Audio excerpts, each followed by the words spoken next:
Hello everybody, if there's a franchise I've mentioned once or twice before, it's Worms. Despite the latest Worms Rumble being bad and stupid, I'll always hold my warm memories on the 2D and 3D games. We'll get to those later.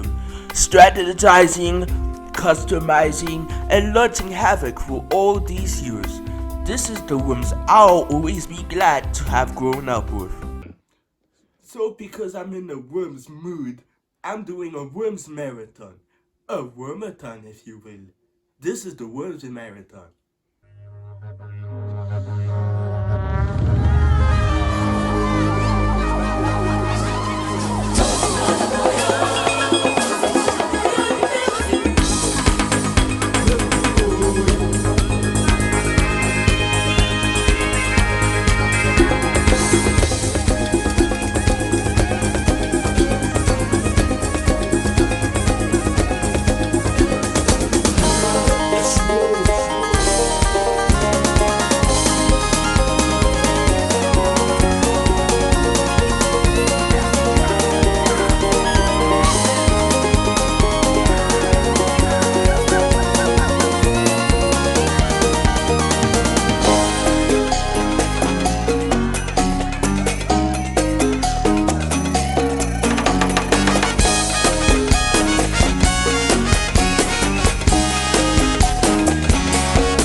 Our story starts with a guy by the name of Andy Davidson.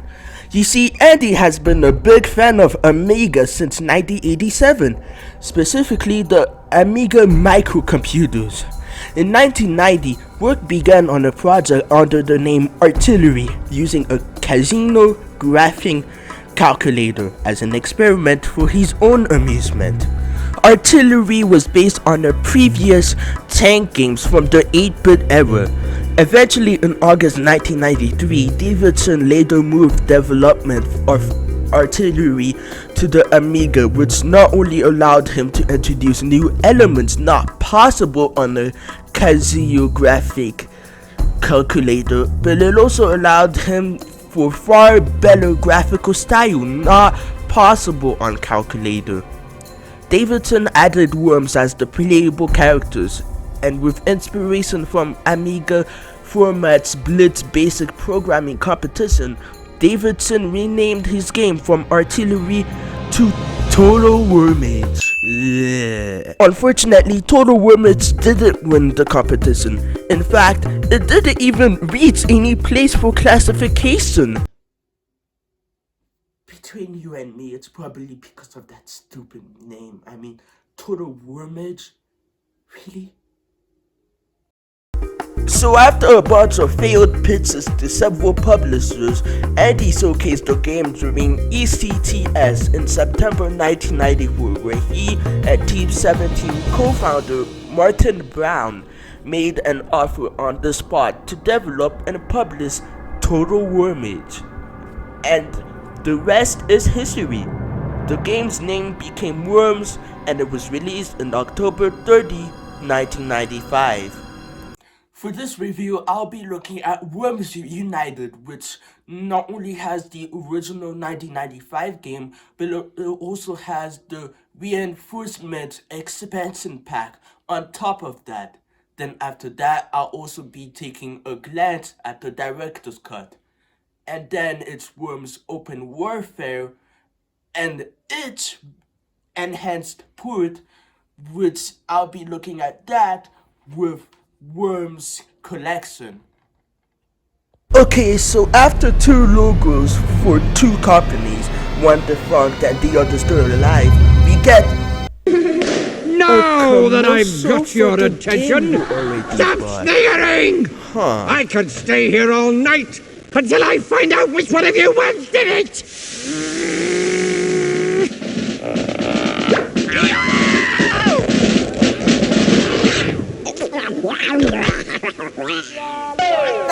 Worms, the computer game.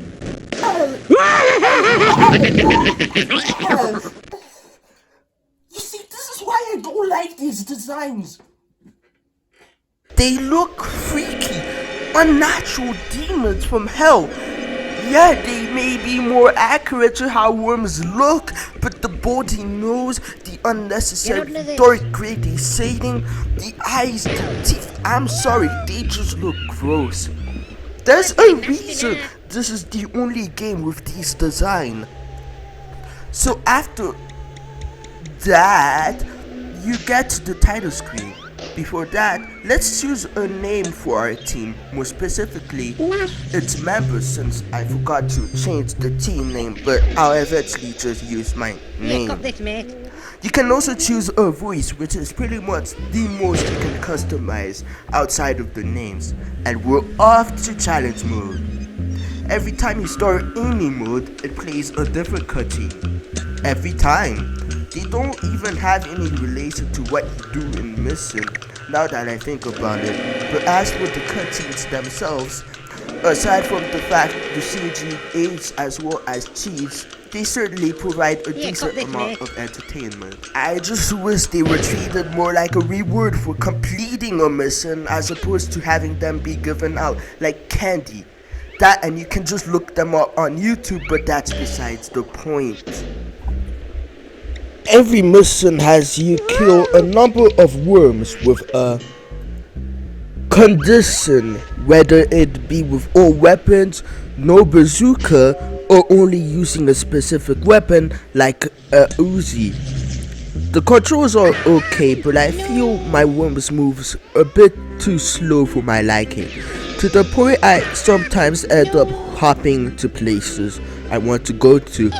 I also wish they handled jumping better. You jump with enter, which I don't mind, but it's when I'm trying to get up that I have a problem. Whenever you jump in a forward arc, like Crash Bandicoot, except you don't spin around.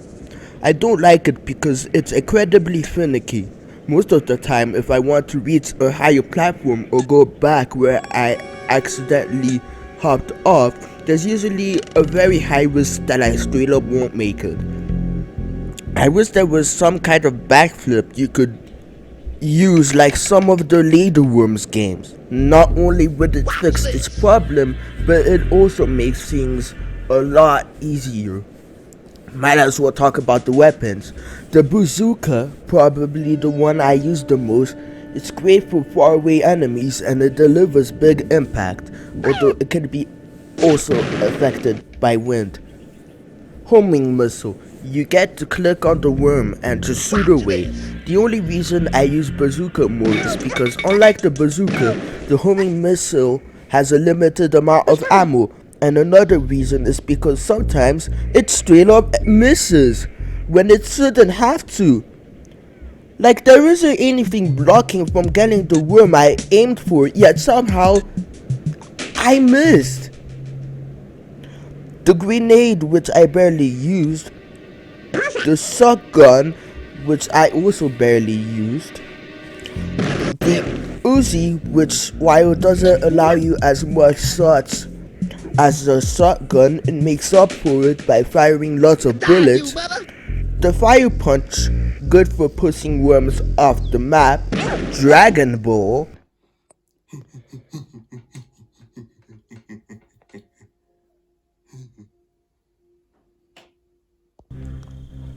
a worse version of Fire Punch, Dynamite, which you can actually kind of aim in this game, and unlike later entries, you don't drop it, you throw it. So I like getting creative with this.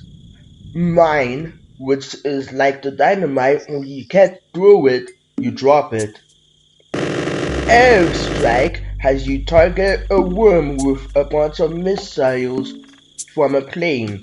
It's good, but similarly to the homing missile, sometimes it straight up goes for the wrong worm nearby the one you targeted.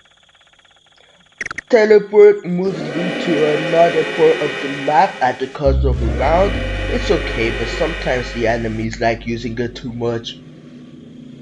Blowtorch, great for getting closer to enemies and getting back up what you accidentally walked off, but it's only really used for those two scenarios, and I otherwise barely used it.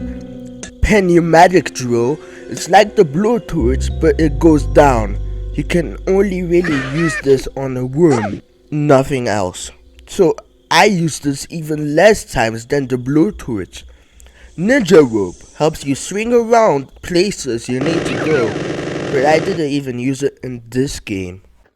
Now that I think about it, there are weapons you won't use because either the game won't let you or there are straight up better weapons to use. That may seem good for some, being a part of the strategy, and it is to some degree, but I also think the weapon library is just plain unbalanced. Maybe if they either added more weapons or made the already available weapons more balanced, I'll definitely agree. In these challenges, you can face anybody from James Brown, Chris Evans, to the Star Trek cast. I don't get it. Why are they here? What's the point? It's cute, I guess, but why?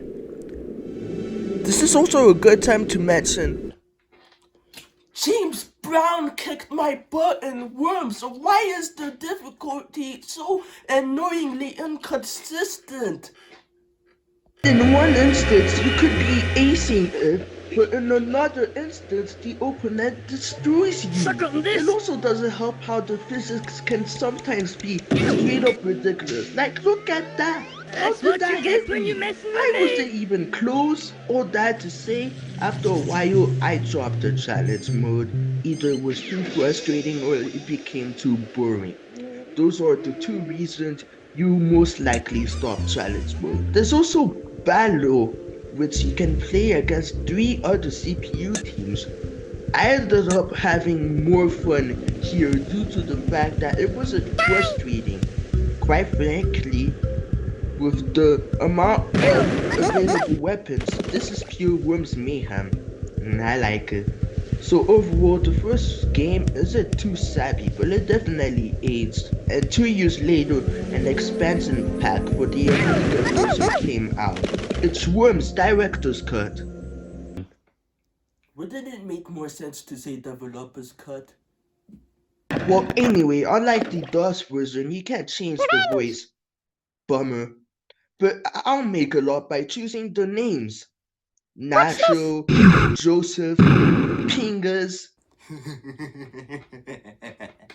and Sam Hanks. On top of being made with a new improved engine, the game looks significantly better and there's new added weapons, which allow for a much more frantic experience, with all the good going with it. Surely must be the best version, right? Eh. Aside from only being able to choose one voice, the cutscenes are also gone along with the challenge mode. My gripes with how it was handled in the original aside, they really could have taken the opportunity to try and overhaul and improve it. Instead, the mode is straight up missing, and that's a bummer. Honestly, there isn't one that's better than the other, although although I will give this to the director's cut. You can do this.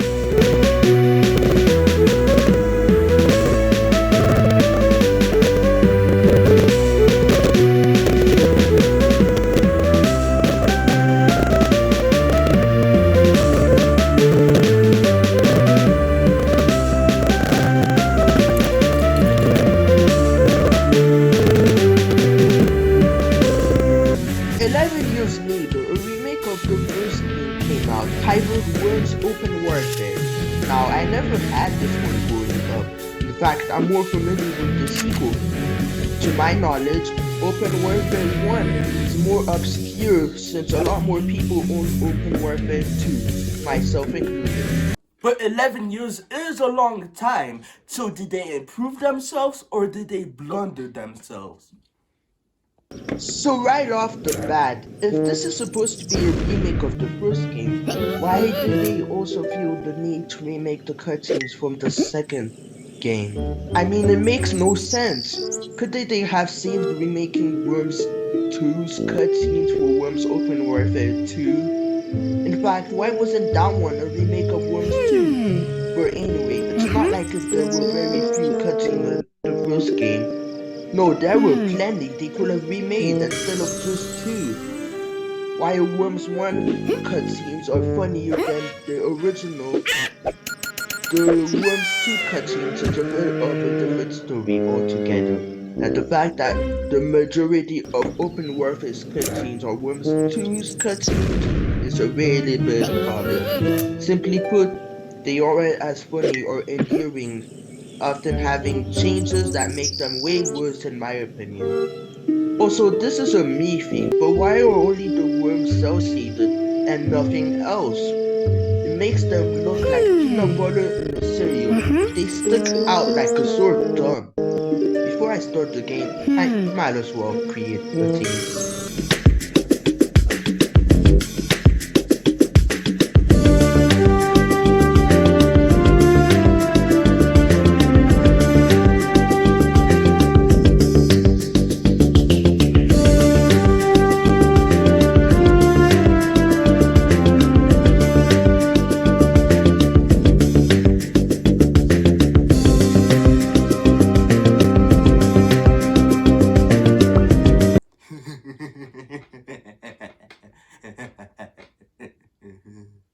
So just like the original, the game has a challenge mode.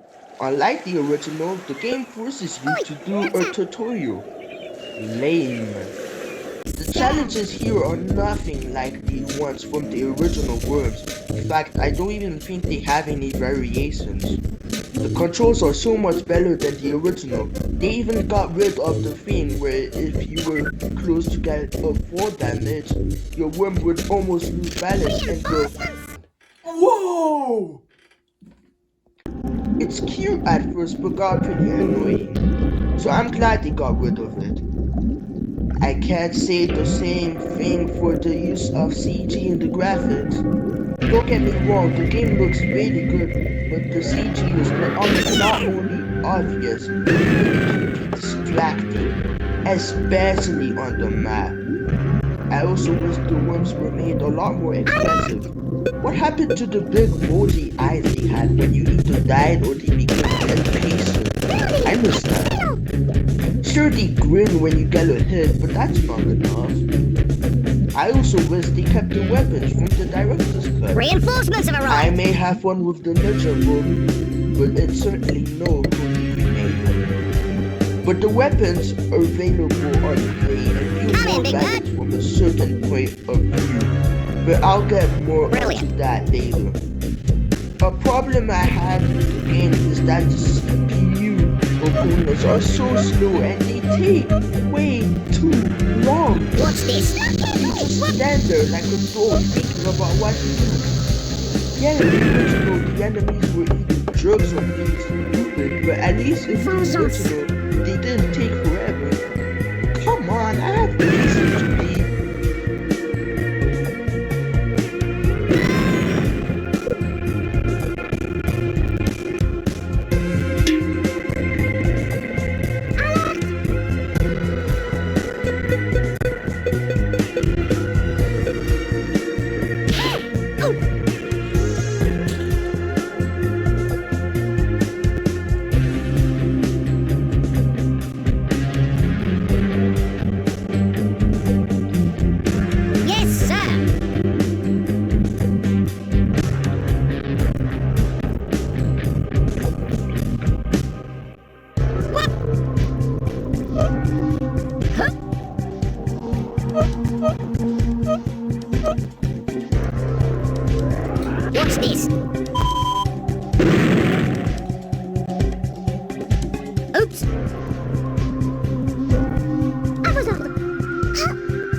Remember when I said the physics can sometimes be complete whack? Well, in this game, it's borderline silly. Like, look here. How is a Lucy close to the face not good enough when a bazooka far away good enough to do the trick? Also, this might be just a me thing, but how come whenever one dies, the number zero doesn't show? It's kind of sorry. To be honest, multiplayer and challenge mode really don't feel that different, seeing as how there's no variety in challenge mode, which the original game had plenty of. Yeah, it was either frustrating or scale up too easy, but it at least had enough variety for me not to feel that challenge and multiplayer felt the same. To be fair though, maybe I should have played with someone else, but my point still stands. Yikes, what a mess for a remake. On its own, it's an okay if not boring game with a great soundtrack, but as a remake, it has so many questionable quirks that I honestly can't say it's the best version. A year later, an enhanced port of Worms Open Warfare came out, simply known as Worms 2007. It released on Xbox Live, the PlayStation Store, and the iPhone iOS. The version I'll be playing showed up on the Worms collection. PS, it's the PS3 version. What we have here is essentially an even more butchered version of Open Warfare. Not only are the cutscenes not present, but the music in game is also absent. It's on the title screen, but it's pure silence on the battlefield. There's not even any ambience like the 1995 original. It's just pure silence, and those silence can make for a pretty awkward time. Not much to say about the gameplay since it's pretty much an even more butchered open warfare, except it's really butchered. I cannot emphasize that enough. I'll be honest, my time in multiplayer was a lot better here than in open warfare. It's a lot of fun in multiplayer, even if it can feel awkward without the music. Another thing to mention is that some of the maps are colored, which makes it look really weird at times, and it unfortunately often looks like a lazily placed PNG. The physics in the game are alright, but not great. Also good enough. Although it does have its own small moments of Bolshevik here and there. Worms 2007 is only really fun to play with friends because otherwise it's even more of a mess than open warfare. Well, that does it for my Worms marathon. I hope you guys enjoyed it, and I'll see you guys next time for Worms 2, assuming I can get it working. Well, anyway, this was Joseph from Joseph's World, and oh hey, a holy grenade. Hello everybody, welcome back to the Worms Marathon. Last time we saw that while fun and competent, the original Worms had a ton of issues and overall did not age gracefully. Despite that, it sold well enough that 2 years later, a sequel was made exclusively for PC. What was originally meant as the first game again, but with a new engine and online play, became a much bigger and ultimately different game, thanks to Andy Davidson, who also developed the Worms Director's Cut as a farewell to the Amiga users. But was the effort worth it in the end? Well, that's what I'm here to find out. This is Worms 2. For this video, I simply couldn't get Worms 2 to work. I tried the original, and I tried the GOG, or is it Judge.com version. Neither of them came close to working, unfortunately, which is why the version of the game I'm using is Worms 2 Plus. If you ever want to play this game, get that version. It will save you the hassle I had to go through. Computers are serious tools, Michael. So the game opens up with 3 full motion video. One for the logo, one for the banana skirt, and a random one that changes every time you start the game. Which, unlike the first game, you will only see them here. It sucks it was done that way, but at least they look better. Still dated, but they look way better. They also stopped relying on that explosion from a cartoon, and honestly, these are not only more entertaining, but I just think they are funnier than the ones from the first game. I'll go ahead and make myself a new team. Last time I went with Nacho, so this time I'm going with... now let the game decide. Oh, Wallace! I also named one of my worms Sabrina Skunk. So she's now on the system that she dislikes the most.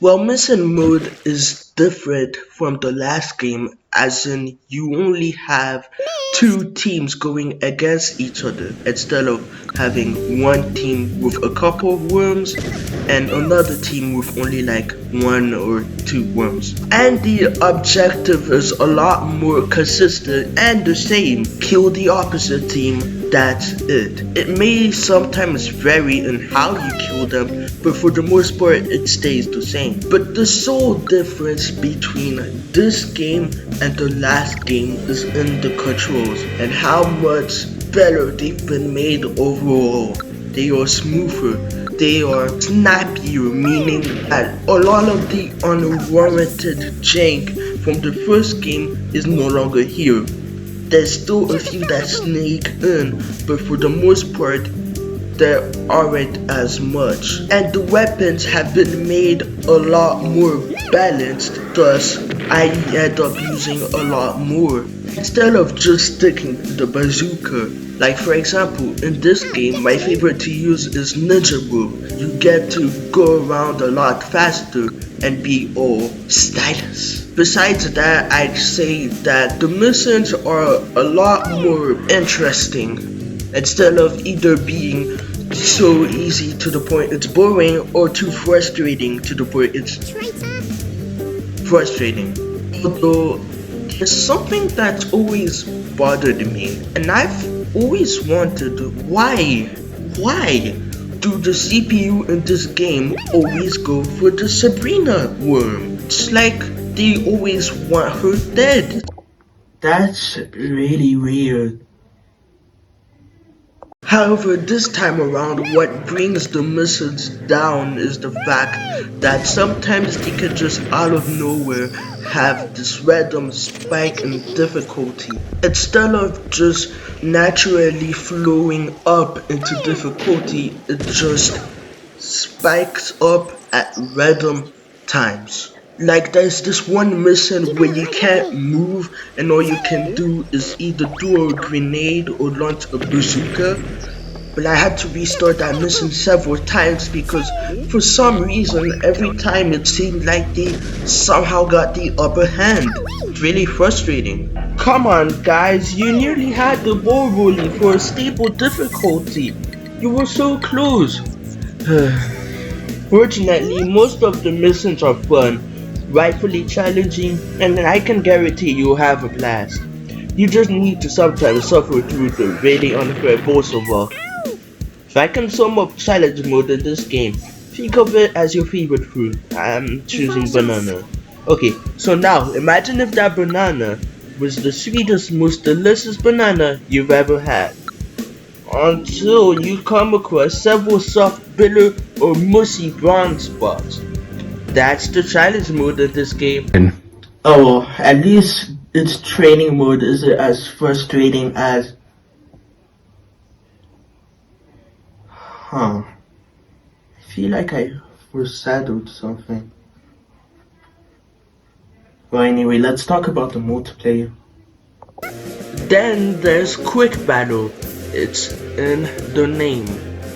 It's essentially if you took the multiplayer of the game and you shrunk it down into a bite-sized quick match. It's fine, but I don't think you get enough out of it to do it more than once. And then there's the local multiplayer. If I can find it, that is, where is it? It seems I found it online, but it doesn't work. Where is it? So much later that the old narrator got tired of waiting and they had to hire a new one. Okay, so I managed to figure out how to do local multiplayer. So I'm going to talk about that instead. Put it simply, the multiplayer is a lot more fun and chaotic here than it ever was in the first game. With more weapons and more teams for the map, it really feels more fleshed out. Just don't put as many teams as I did, especially with a worm the game named Big Daddy. That's a name no one would self-apply where I come from. Plus, by the end of a match, these computers are far away from each other, take forever to do something. Not only does this drag on the match, but it makes viewing the computer playing so boring, which wasn't even an issue in the first game. Heck, they didn't even take forever in the first game, so why do they now? Honestly, if you have the chance, it's better to do multiplayer with friends than with CPU. So that was Worms 2. Honestly, it's a huge improvement, but it still has its own issues. The random spikes in difficulty, the CPU taking way too long at the end of the match, some of the weapons are still not fixed from the first one, like the homing missile, and maybe a few more problems I mentioned earlier, but I forgot. However, despite those issues, I actually still relatively had more fun here than the first game, so take that for what it's worth. Although, with the number of times Worms 2 aimed for Sabrina's skunk specifically, I can see why she really doesn't like Windows.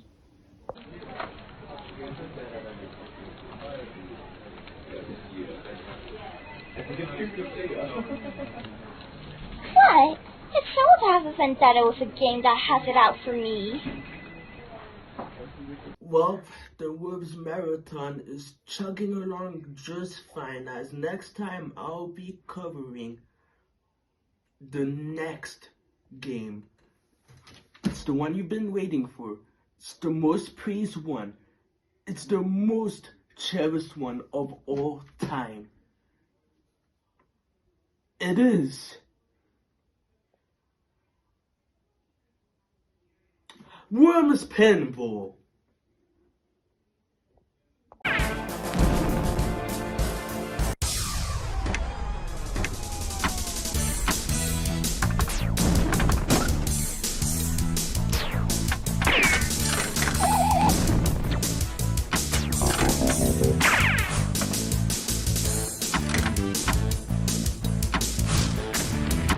Oh dear. Bye-bye. Wow! This is just pinball. Why did I go for some regular pinball? That's just pinball. So stupid. Hello everybody, welcome back to the Worms Marathon. As today's game is a very special game. Beloved and cherished by many, Worms Armageddon is the third Worms and the most popular. So how did it become a reality? Well, originally the game was meant to be an expansion to Worms 2, but as development went further and further, it became bigger and bigger until it had no choice but to be its own thing entirely. It was also going to be named Wormageddon,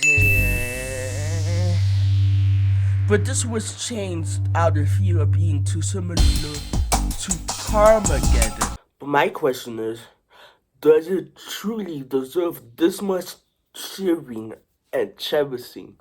Or is it just another Saturn Bomberman? Only one way to find out. This is Worms Armageddon. The one thing that doesn't return from Worms 1 and 2 are the cutscenes. And I really miss those. Sure, in the case of Worms 2, they only played when you opened the game, but couldn't they have done something similar to Worms 1 where the cutscenes were a reward for completing a mission? Oh, speaking of missions, unlike the previous two, you are forced to do the basic training, no ifs or buts. Quite frankly, this is annoying. The way it was done in the first two were fine. Why did it need to be changed?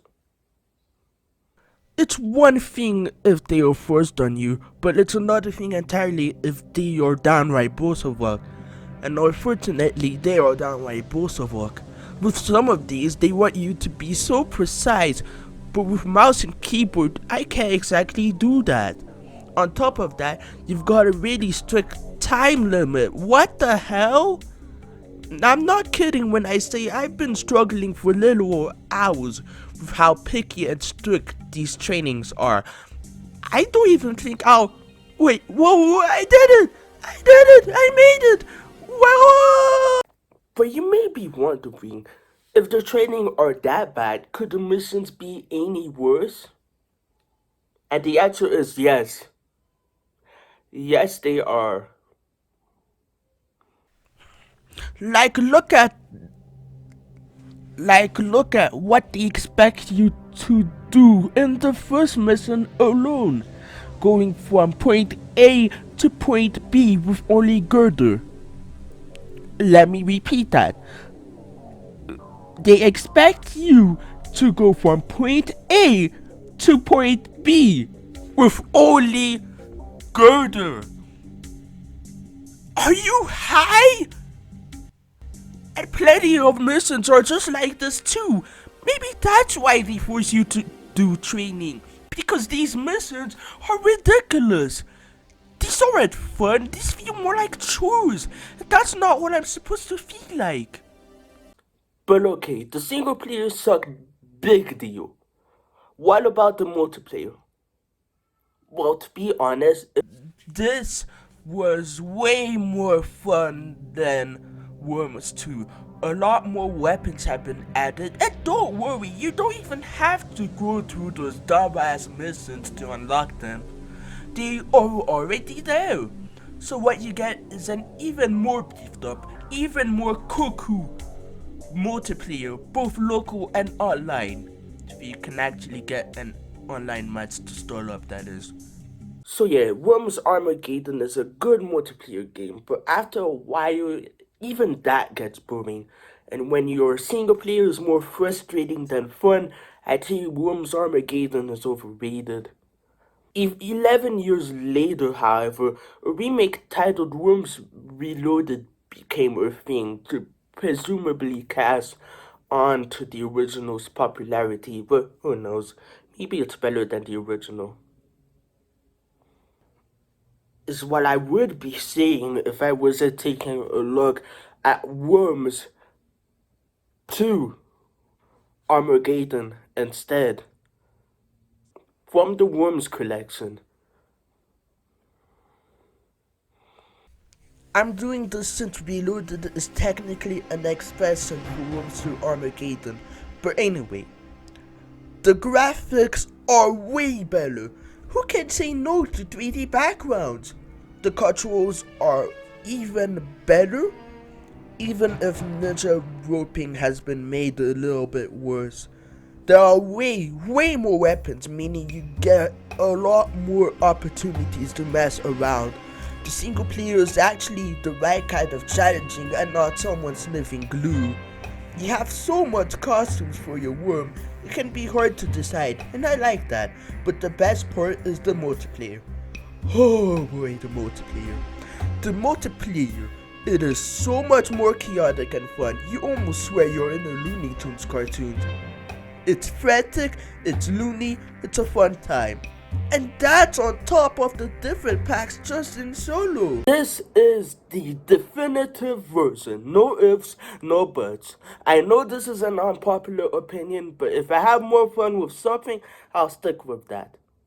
Even though it took me so long, I'm already one game down for the marathon. It's overlooked and treated like the middle brother of the franchise. Next time, I'm taking a look at Worms World Party. See you guys there.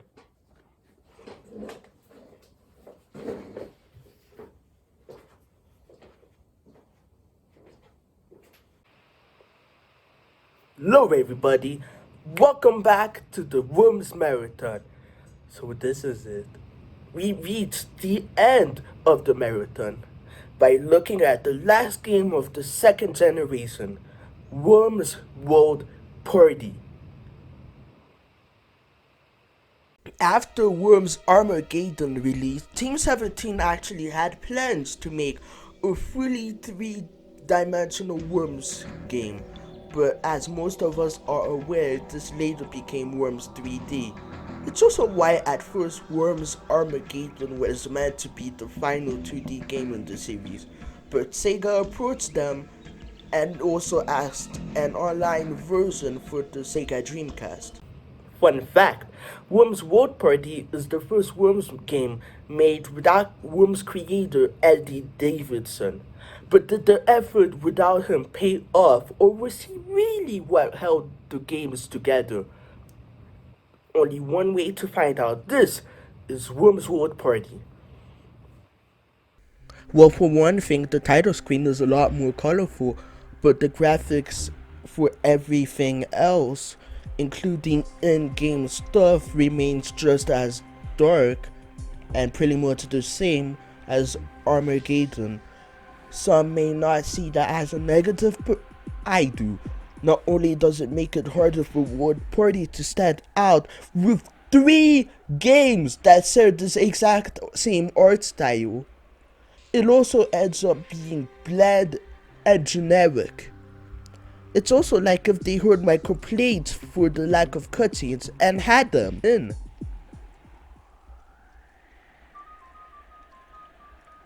Exclusively for the PS1 version. What the hell?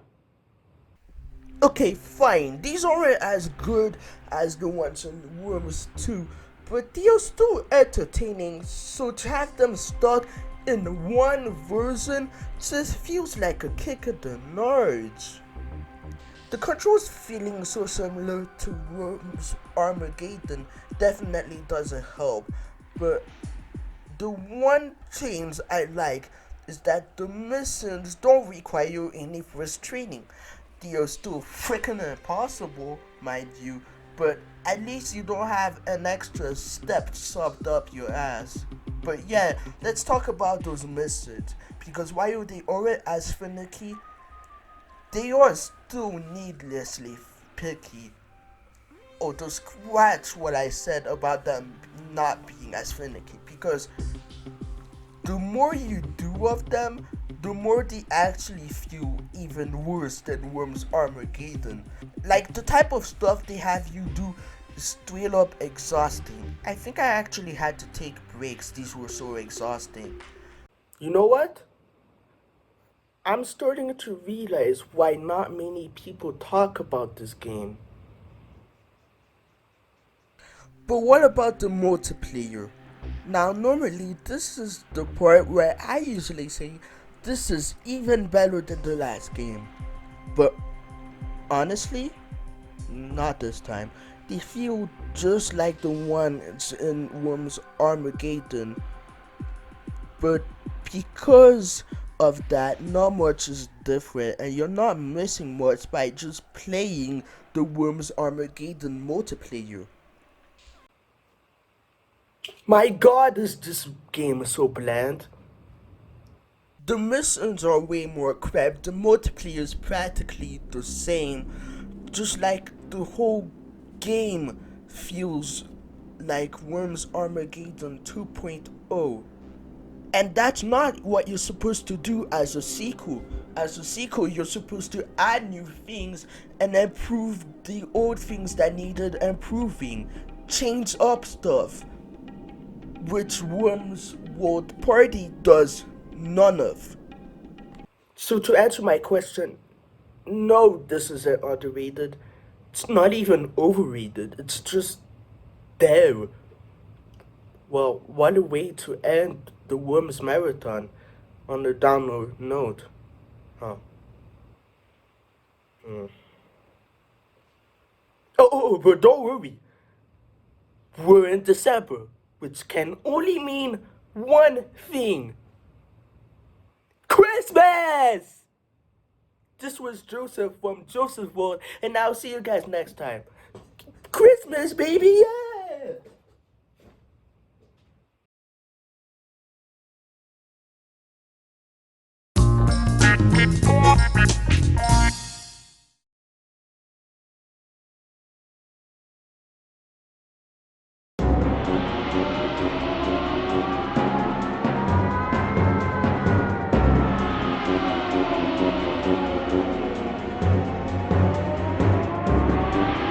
Fun fact, Worms World Party is actually the first Worms game made without Worms creator edited. It's